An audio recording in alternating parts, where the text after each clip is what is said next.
The Reticule Retro Review. The days are getting shorter, the nights are getting darker, and the streets are getting busier, which can only mean one thing: it's that most wonderful time of year again. It's Christmas. While we're starting to get festive though, it's easy to overlook that our favourite pastime is the Grinch of the media world.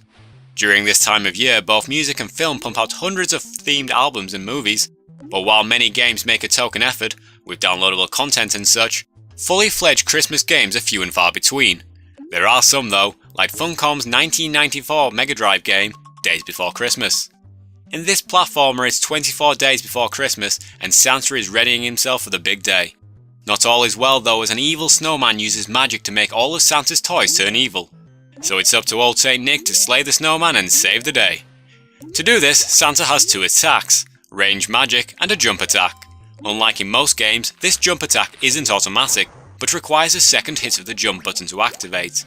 Most enemies are vulnerable to both the jump and the magic, making both attacks equally useful throughout the game. Perhaps even too useful, as while enemies are visually interesting, none of them pose any real difficulty. More or less all of them have extremely simple movement patterns and die after just one hit. The difficulty, or rather the frustration in the game, comes from two different sources. The first is the collectible presents that are scattered throughout each level. In the mid-90s there was a strange trend for collectible items that have a seemingly random chance of turning into something bad. In Michael Jackson's Moonwalker, timed explosives hid in the same places as Annie. In Toe Jam and Earl Panic on Funkatron, bowling balls dropped out of bushes instead of kids. And in Days Before Christmas, collectible presents contain bombs and enemies as well as friendly elves. This random element is a constant source of frustration, grinding the game to a halt as every present becomes a potential hazard.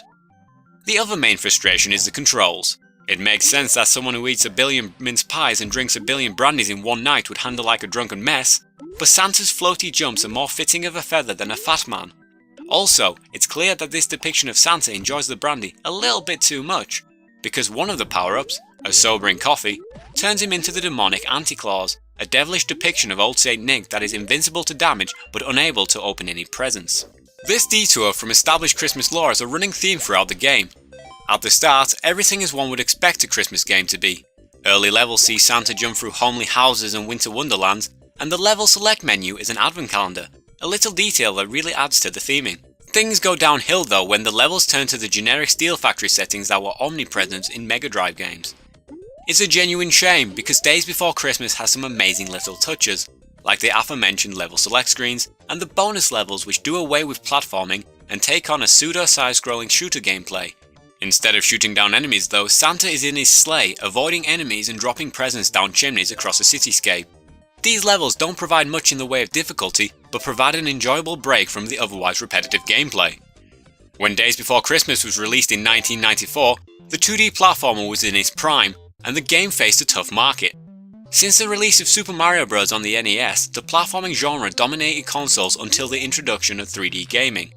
In 1994, the Sega Mega Drive was released while the PS1 and N64 were readying for their launches, and the Mega Drive already had a strong library of quality platformers, including the original Sonic trilogy. Due to the popularity of the genre, there were many functional but forgettable platformers for the console, which all feel similar to Days Before Christmas. The only thing that sets Days apart is its Christmas gimmick. Compared to the best games of the time such as Sonic 3 and Aladdin, both released a year prior in 1993, it's an underwhelming and clunky game. Time hasn't been kind to Days either. Not only were there better games than it when it was released, the platforming genre has progressed greatly since 1994, thanks mainly to indie games causing a renaissance in the genre in the late 2000s. Due to the relative ease of programming platformers and the high-profile successes of games such as Super Meat Boy and Fez, the genre is now once again one of the most popular and innovative. Despite its flaws, Daze is a difficult game to stay annoyed at. Though its gameplay is generic, there's a charm that permeates through the game, spreading Christmas cheer like a scent of cinnamon. If gaming took the holiday as seriously as music and film does, Days Before Christmas would probably be forgettable, but purely for the novelty alone, it's a great bit of festive fun. So break out your Mega Drive and Merry Christmas from thereticule.com. If you want some gaming news and reviews, head over to www.thereticule.com or check out some of these videos. Merry Christmas and happy gaming!